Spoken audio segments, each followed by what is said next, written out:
ये जो कहानी मैं आपके साथ शेयर करने वाला हूँ, ये कहानी अली हुसैन साहब की कहानी है और ये बताते हैं उस दौर की कहानी है जिस दौर में मैं बतौर ट्रक ड्राइवर के काम किया करता था।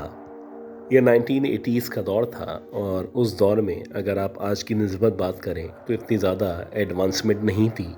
ख़ास तौर पे जब आप हाईवेज़ पे मौजूद हो तो वहाँ पे इतनी ज़्यादा फैसिलिटीज़ या लाइट्स वगैरह का इंतज़ाम मौजूद नहीं था। इसके साथ साथ हाईवेज के ऊपर जिस तरह की रोड्स या मोटरवेज आज मौजूद हैं, उस दौर में इतने अच्छे रोड्स या मोटरवेज नहीं हुआ करते थे। वैसे अक्सर मैं मुख्तलिफ़ कंपनीज के साथ मुख्तलिफ़ इदारों के साथ काम किया करता था और मेरी प्रायोरिटी या मेरी विश यही हुआ करती थी कि किसी ऐसी कंपनी में मुझे काम करने का मौका मिले जहाँ पे एक मुल्क से दूसरे मुल्क, एक शहर से दूसरे शहर सामान पहुँचाना हो।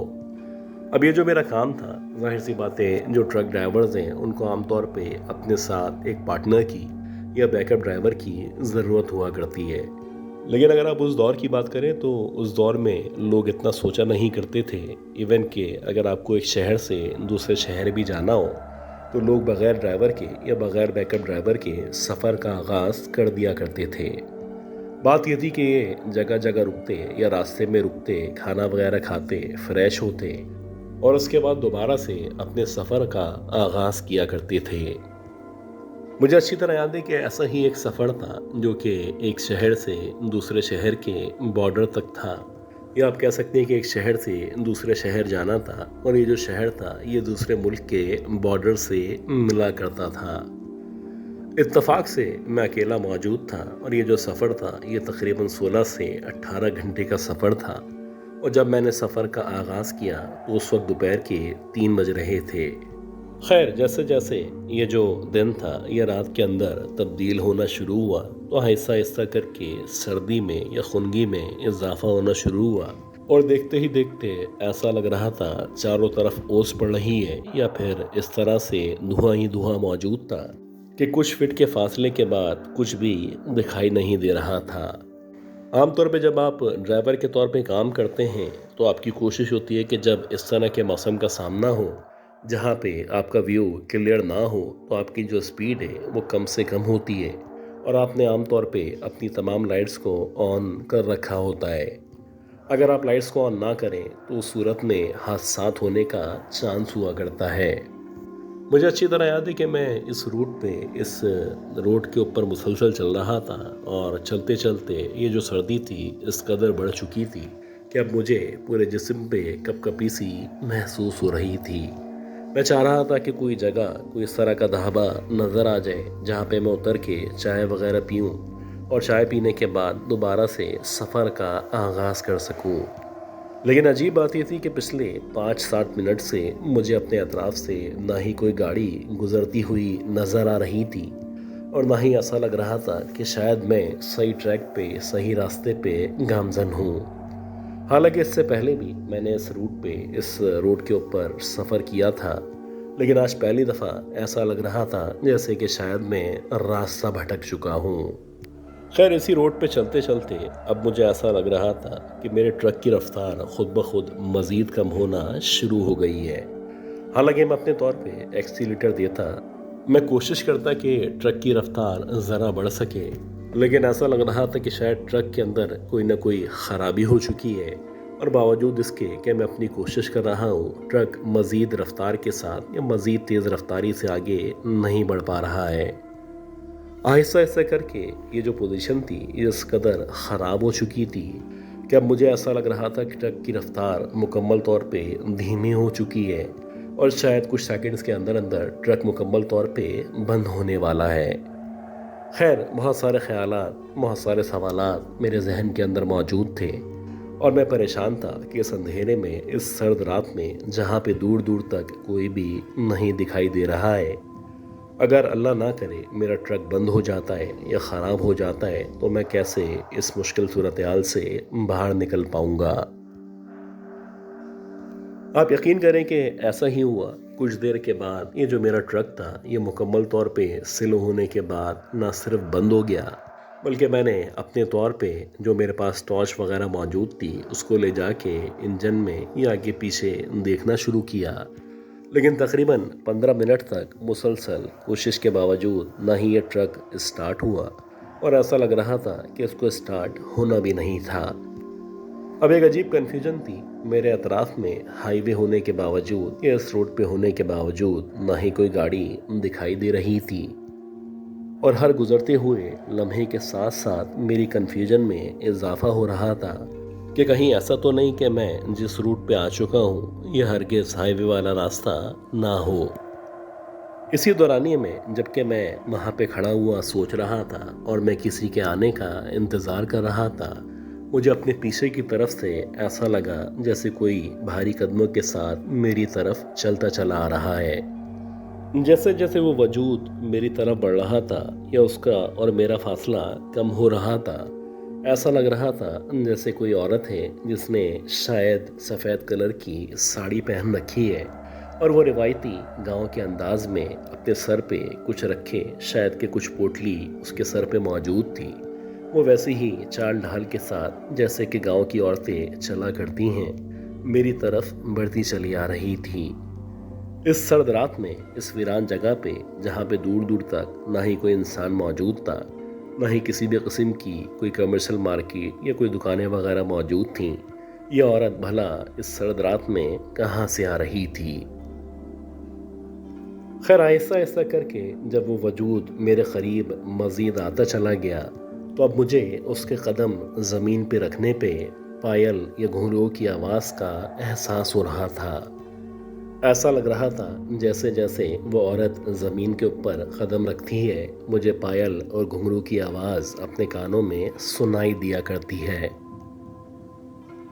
इससे पहले मैंने बहुत सारे इस तरह के किस्से, बहुत सारी कहानियाँ सुन रखी थीं और मेरा ख्याल था किसी औरत के ज़रिए शायद चोर डाकू मेरे क़रीब आने वाले हैं और मेरे ट्रक के अंदर जो भी माल मौजूद है या मेरे पास जितना भी कैश है उस सब को अब लूटा जाना है।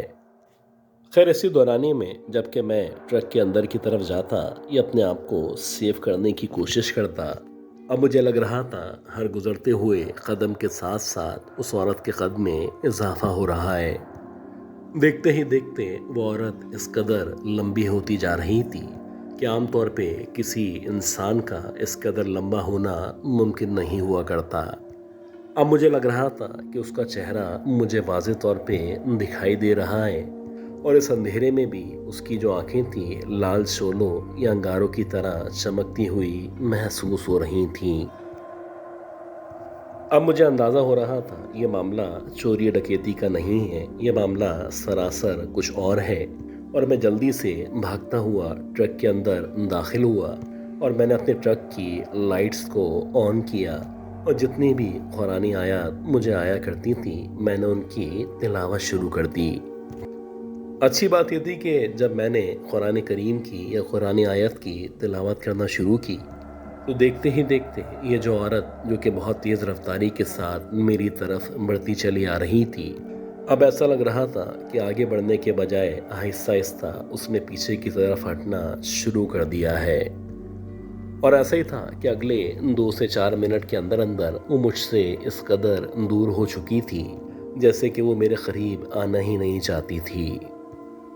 मेरा ख्याल है कि 15-20 मिनट तक मैं वहाँ पे बैठा रहा, हालांकि बाहर शदीद सर्दी थी, लेकिन मुझे ऐसा लग रहा था मेरे पसीने नीचे गिरते चले जा रहे हैं।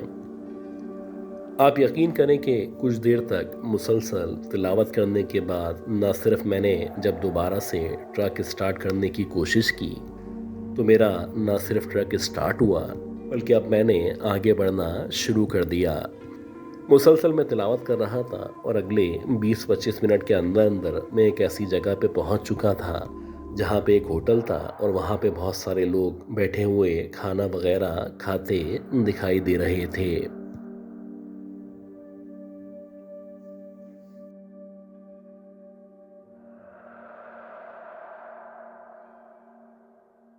अच्छा गाइस, उम्मीद करता हूँ ये जो पहली स्टोरी थी, ये कहानी, ये स्टोरी आपको ज़रूर पसंद आई होगी। अब हम चलते हैं आज की दूसरी बहुत ही खौफनाक कहानी की तरफ और मैं उम्मीद करता हूँ कि आपने अब तक इस ऑडियो को, इस वीडियो को लाइक ज़रूर कर दिया होगा। अच्छा गाइस, ये जो कहानी मैं आपके साथ शेयर करने वाला हूँ ये बहुत ही स्ट्रेंज कहानी है और ये इस कदर हॉरिफिक कहानी है कि इसको सुनने के बाद यकीनन रात में आपको नींद नहीं आएगी। आप एक लम्हे के लिए सोचें कि अल्लाह ना करे आपके साथ अगर इस तरह का कोई वाक़या पेश आए तो उस वाक़े के नतीजे में आपका रिस्पॉन्स क्या होगा। ये कहानी मिस अलिजबा ने हमें कराची से शेयर की है और बेसिकली ये जो किस्सा, ये कहानी मैं आपके साथ शेयर करने वाला हूँ, ये इनके चाचू मोहम्मद आशिक के साथ अब से तकरीबन 17-18 साल पहले पेश आई थी। उस दौर में इनके जो चाचू थे वो एक फैक्ट्री के अंदर या एक इंडस्ट्री के अंदर गार्ड के तौर पे काम किया करते थे। अक्सर ऐसा होता था कि इनके जो ड्यूटी के आवर्स थे उनको तब्दील किया जाता था। कभी जो उनकी ड्यूटी थी वो दिन के औकात में लगाई जाती थी, जबकि कभी कभी इनके जो ड्यूटी आवर्स थे वो रात के तौर पे या रात के लिए मुंतखब किए जाते थे। तो वैसे ही एक दफ़ा ऐसा हुआ कि इनके चाचू को रात के तकरीबन 9 बजे से सुबह के 9 बजे तक का टाइम दिया गया। इनके चाचू को बताया गया कि इन 12 घंटों में इनके चाचू को सिक्योरिटी गार्ड के तौर पे अपनी ड्यूटी अंजाम देनी होगी। खैर, इससे पहले हम इनकी मज़ीद स्टोरी की तरफ बढ़े। अगर आप में से किसी ने भी इस ऑडियो टेप को लाइक नहीं किया तो मुझे सपोर्ट करने के लिए इस ऑडियो टेप को लाइक कर दें। अब शुरू में इनके चाचू ने जब रात के औकात में ड्यूटी अंजाम देना शुरू की तो शुरू में इनको अजीब सा खौफ सा महसूस होता था। लेकिन जैसे जैसे 1 दिन, 2 दिन, फिर 5 दिन गुजरे, फिर 10 दिन गुजरे, तो आहिस्ता आहिस्ता करके इनके चाचू को रात के औकात में काम करने में मज़ा आने लगा। अब इनके चाचू की यही ख्वाहिश थी कि इनको इस टाइम के अंदर ड्यूटी दी जाए ताकि रात में ये सुकून से अपनी ड्यूटी को अंजाम दे सकें। अब इनके चाचू का, क्योंकि ये जो टाइम था, इस टाइम के मुताबिक रात को तकरीबन 1 बजे या 1:30 बजे ये अपने खाने का ब्रेक लिया करते थे। 1 घंटे का ब्रेक लेके ये उस दौरानिए में, ये उस ब्रेक में खाना खाया करते थे और खाना खाने के बाद 15 या 20 मिनट के लिए सिगरेट पीने के लिए बाहर बैठ जाते थे। ऐसा नहीं था कि खाना खाते हुए या सिगरेट पीते हुए इनके पास गन मौजूद नहीं होती थी। हाँ, ये हर वक्त गन के साथ मुज़य्यन होते थे और ये रेडी होते थे कि अल्लाह ना करे अगर कोई इस तरह का बंदा, कोई इस तरह का चोर इनके ऊपर हमला करता है तो ये बासानी उसके साथ निमट सकें। चाचू बताते कि एक दफ़ा ऐसा हुआ कि रात के तकरीबन 2, सवा 2 बजे का टाइम था। मुझे एकदम से सिगरेट की तलब महसूस हुई। अब मैं इस इंडस्ट्री या फैक्ट्री के सामने चेयर डाल के बैठा हुआ था। मैंने अपनी जेब से सिगरेट निकाली और सिगरेट निकालने के बाद मैंने सिगरेट को जला के उसको पीना शुरू कर दिया। चाचू की शुरू से ही आदत थी, जब वो सिगरेट पिया करते थे तो काफ़ी देर तक बहुत ज़्यादा गहरी सोच में हो जाया करते थे और कभी कभी तो इस कदर डूब जाया करते थे कि इनको ख्याल ही नहीं रहता कि यहाँ पे ड्यूटी अंजाम दे रहे हैं। तो चाचू बताते हैं कि वैसे ही मैं बैक टू बैक कश लगा रहा था कि इसी दौरानिए में मुझे ऐसा लगा कि सामने की तरफ से एक आदमी चलता हुआ मेरी तरफ आ रहा है। अजीब बात ये थी कि जो भी आदमी चलता हुआ मेरी तरफ आ रहा था बज़ाहिर देखने से वो बड़ा लंबा चौड़ा, या आप कह सकते हैं कि तकरीबन 6.5-7 फीट का आदमी था। और वाकई में जब वो मेरे चाचू के एग्जैक्टली करीब आया तो करीब आने के बाद बजाय इसके वो कोई सवाल करता, कोई बात पूछता, वो बराबर में जहाँ पे एक चेयर मौजूद थी वहाँ जाके बैठ गया। अब चाचू बताते कि मैं अपने तौर पे विजिलेंट था। मेरा ख्याल था कि हो सकता है कोई चोर हो या किसी साजिश की वजह से यहाँ पे आके बैठा हो। खैर, चाचू अपने तौर पे तैयार थे। उनके एक हाथ में गन मौजूद थी और उनको अंदाज़ा था कि जैसे ही ये शख्स कोई गलती करेगा तो अगले ही लम्हे चाचू इनके पास जो बंदूक मौजूद है उस बंदूक से इस शख्स को न सिर्फ निशाना बना डालेंगे बल्कि इसको बचने का कोई भी मौका हरगिज़ नहीं देंगे। अजीब बात यह थी कि वो जो भी शख्स था वो काफ़ी देर तक वहाँ पे बैठा रहा और चाचू को देख के मुस्कुराता चला गया। अब चाचू को समझ नहीं आ रहा था कि आखिर ये कौन आदमी है, कौन पागल है जो मुसलसल मेरी तरफ देख के मुस्कुराया जा रहा है। हालांकि ना ही मैं इसको जानता हूँ, ना मुझे इसके बारे में कुछ पता है और ना ही इससे पहले मेरा इसके साथ कोई इंटरेक्शन हुआ है। तो बिलाखिर ये कौन आदमी है जो यहाँ पे आके बहुत ज़्यादा बेतकल्लुफ़ी के साथ ना सिर्फ बैठ चुका है बल्कि इसके इरादे ऐसे लग रहे हैं जैसे इसका जाने का मूड नहीं है। खैर, चाचू ने इसको मुखातिब किया और मुखातिब करने के बाद इसको सलाम किया और इससे पूछा कि तुम यहाँ पे इतनी रात में क्यों आके बैठे हो? क्या तुम किसी का इंतज़ार कर रहे हो? या तुम कोई मुसाफिर हो जो कि रास्ता भूल चुका है। अब बजाय इसके वो आदमी मेरे चाचू की इन बातों का जवाब देता, वो मुसलसल मेरे चाचू को देख के मुस्कुराता चला गया। खैर चाचू उससे दोबारा पूछने लगे कि मुझे बताओ कि आखिर तुम इतनी रात में यहाँ पे क्यों आए हो। अब जब चाचू ने दोबारा से उस आदमी से ये सवाल किया तो उस आदमी ने कहा कि यहाँ पे करीब ही एक और इंडस्ट्री मौजूद है और मैं इस इंडस्ट्री में काम किया करता था। खैर कुछ अर्से पहले मेरी जो जॉब थी वो उस इंडस्ट्री से ख़त्म हो गई थी, जिसकी वजह से मैं अक्सर ऐसी घूमता घामता यहाँ पे आके बैठ जाता हूँ। मेरा ख्याल है कि तुम भी कुछ अर्से पहले ही यहाँ पे आए हो। तुमसे पहले जितने भी लोग यहाँ पे रहा करते थे या आया करते थे वो सारे के सारे लोग ना सिर्फ मुझे जाना करते हैं, बल्कि अक्सर ऐसा होता था कि मैं इन तमाम लोगों के साथ जो तुमसे पहले यहाँ पे आके जा चुके हैं, मैं काफ़ी देर तक रात में यहाँ पे बैठा करता था। अब चाचू को थोड़ा सा इत्मीनान महसूस हुआ। उनको लगा कि वाकई में ये कोई यहीं कहीं गार्ड है जो किसी करीबी इंडस्ट्री में काम करता होगा। अब जो लोग गार्ड के तौर पे या इस तरह का कोई काम किया करते हैं तो उनकी जो जॉब है वाकई में हवाई जॉब हुआ करती है।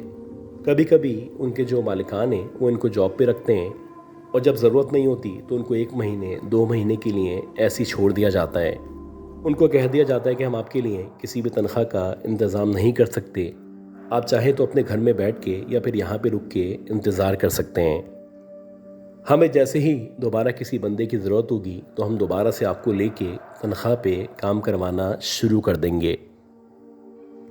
खैर चाचू बताते हैं कि मेरी उससे काफ़ी अच्छी सलाम दुआ हो गई और बातें करते करते पता ही नहीं चला कि कब रात के तकरीबन 4-5 बजे का टाइम हो चुका है। अब जैसे ही फजर की अजान होने वाली थी या सुबह होने वाली थी तो उस शख्स ने मुझसे सलाम दुआ की और सलाम दुआ करने के बाद वापस अपनी फैक्ट्री या इंडस्ट्री की तरफ रवाना हो गया। अब ये मेरी उससे पहली मुलाकात थी और जाहिर सी बातें मैं भी रात की ड्यूटी दे रहा था। तो जब मैं इसके साथ बैठा था या इससे बातें कर रहा था तो आप यकीन करें कि मुझे टाइम के गुजरने का या पास होने का ज़रा बराबर भी एहसास नहीं हुआ। मुझे पता ही नहीं चला कि कब देखते ही देखते फजर की अजान का टाइम हो चुका है। खैर ऐसे ही हुआ कि अगले दिन सेम टाइम पे यानी 2-2:15 बजे मैं वैसे ही बाहर बैठा हुआ था और वैसे ही वो शख्स सामने से आता दिखाई दिया। अब जैसे ही मुझे वो आता दिखाई दिया तो मेरे दिल में एक उम्मीद सी जागी और मुझे लगा कि आज भी मेरा टाइम बहुत अच्छा पास हो जाएगा। ऐसा ही हुआ कि आज दोबारा जब वो आया तो मेरे साथ बैठ के काफ़ी देर तक बातें करता रहा और वैसे ही फिर जब फजर की अजान होने ही वाली थी इस आदमी ने मुझसे इजाज़त ली और इजाज़त लेने के बाद सीधा अपनी फैक्ट्री या इंडस्ट्री की तरफ रवाना हो गया। जैसे जैसे दिन गुजर रहे थे वैसे वैसे मेरे चाचू की उस आदमी से दोस्ती बढ़ती चली जा रही थी। चाचू को उस आदमी ने अपना नाम सलीम खान के नाम से बताया था और उसने कहा था बेसिकली इसका जो ताल्लुक़ है वो आज़ाद कश्मीर से है। वो सिर्फ काम की वजह से इस शहर में या इस इलाके में आके आबाद हुआ है। अच्छा चाचू बताते कि इसी दौरानिए में जब मेरी उससे बातचीत बढ़ती चली गई तो मैंने उससे पूछा कि तुम बिलाखिर किस इंडस्ट्री में या किस फैक्ट्री में काम किया करते हो। पहले तो वो एग्जैक्टली मुझे नाम नहीं बता रहा था, लेकिन जैसे जैसे मेरे और उसके ताल्लुकात बढ़ते चले गए तो बिलाखिर उस आदमी ने मुझे एग्जैक्टली अपनी इंडस्ट्री का या अपनी फैक्ट्री का नाम बता दिया। इसी तरह रोज़ रोज़ गुजरते चले गए और बिलाखिर मेरे चाचू की उस आदमी से दोस्ती बढ़ती चली गई। अजीब बात ये थी कि जब भी मेरे चाचू उससे उसकी फ़ैमिली के बारे में, उसके बीवी बच्चों के बारे में बात किया करते थे तो बजाय इसके वो अपनी फ़ैमिली के बारे में या अपने फैमिली मेम्बर्स के बारे में, अपने बच्चों के बारे में कोई मालूमात देता, वो अक्सर इस तरह की बातों को गोल कर दिया करता था। चाचू बताते कि कुछ और अजीब बातें थीं जो मुझे साथ साथ महसूस हुआ करती थीं कि जैसे एक दफ़ा उसको आने में देर हो गई और मैं परेशान था कि आज अब तक ये यहाँ पे क्यों नहीं आया है।